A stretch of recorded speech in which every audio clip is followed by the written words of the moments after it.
Appointment वाला सिलसिला अभी जारी है जनाब आज। और उसमें आज हम ये सीखने के लिए जा रहे हैं कि चेंजिंग और कैंसलिंग अपॉइंटमेंट्स। हमने अपॉइंटमेंट तो ले ली। अब बाज़ औक़ात ये होता है कि आपने अपॉइंटमेंट कल की 12 बजे की, 1 बजे की, 4 बजे की ली हुई थी, लेकिन किसी कारण, किसी वजह से आपको उसको बदलना पड़ा या कैंसल करना पड़ा। तो ऐसी सूरत में आप कौन से फ़िक्रे बोलेंगे? आज हम वो सीखने के लिए जा रहे हैं। तो सबसे पहले फ़िक्रा आप बोल सकते हैं, I need to reschedule my appointments.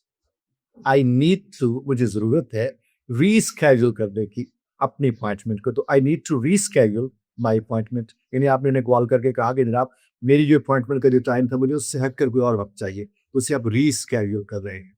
ये आप कर सकते हैं। उसको रीशेड्यूल भी आप इसे कह सकते हैं।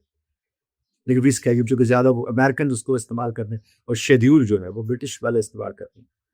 समटाइम ये भी होता है, मसलन आप ये कहते हैं कि क्या मैं इसे थोड़ा-सा देरी में, थोड़ा-सा बाद वाले वक़्त में इसके मूव कर सकता हूँ? यानी अगर आपकी अपॉइंटमेंट थी 5 बजे की और आप उसे कहते हैं क्या मैं इसे 6 बजे की कर सकता हूँ? या क्या मैं इसे 7 बजे की कर सकता हूँ? ये थोड़ा-सा बाद की। अब उसके लिए क्या बोलेंगे? कैन यू मूव इट, यानी वो जो स्लॉट थी टाइमिंग की, can you move it to a later time? LATER, can you move it to a later time? क्या मैं इसे थोड़े बाद के वक़्त के लिए मूव कर सकता हूँ? और इससे जहाँ लेटर लगा है, अगर आप उसे थोड़ा पहले कराना चाह रहे हो तो फिर अर्ली लगा देंगे। हाँ जी? उसके बाद ये है कि आप किसी को फ़ोन करके कहते हैं यार अचानक ही कोई ऐसी बात आ गई है, या अचानक कोई ऐसा ऐसी वो क्या बोलते हैं बिज़ीनेस आ गई है, या ऐसी कोई मसरूफ़ियत आ गई है, अचानक मुझे ऐसा कोई काम पड़ गया है कि मुझे इसको कैंसल करना पड़ेगा। ऐसी सूरत में आपको क्या बोलते हैं? आप बोलते हैं समथिंग केम अप, समवेल केम अप।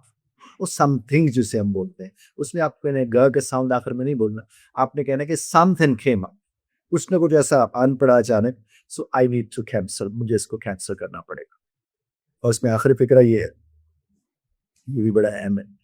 कुछ ऐसी चीज़ें भी हैं जहाँ आप कैंसल करने जाएँ तो आपकी फ़ीस काट लेते हैं, या उसके अलग से एक फ़ीस रखी हुई होती है, फ़ी होती है ना नॉर्मली। तो इसलिए वहाँ पर आप बोल सकते हैं कि इज़ देयर अ कैंसलेशन फ़ी और इज़ देयर एनी कैंसलेशन फ़ी? क्या जनाब आली जब जिसको मैं कैंसल करवाने जा रहा हूँ कहीं इसकी मुझे फ़ीस तो नहीं पड़ जाएगी? क्योंकि you might have noticed it many a times कि ये होता है। एक तो हमारे ऊपर ये है कि हमने बड़ी मुश्किल से वक़्त लिया, फिर उसके लिए पैसों का इंतज़ाम किया और फिर जब उसे कैंसल करवाने जाए बामर मजबूरी, किसी भी मजबूरी की वजह से, तो फिर ये भी हो कि हमें ये वाला काम करना पड़े कि फ़ीस भी हमें कैंसलेशन फ़ीस अलग देनी पड़े। लेकिन ज़ाहिर है ये चीज़ें होती हैं जब आप टर्म्स एंड कंडीशंस को देखते हैं, तो इसका इम्कान तो है ये। इख्तिलाफ़ राय का हक़ आप महफ़ूज़ रखते हैं, बज़रत तर्ज़ इख्तिलाफ़ राय का ख़याल रखिए।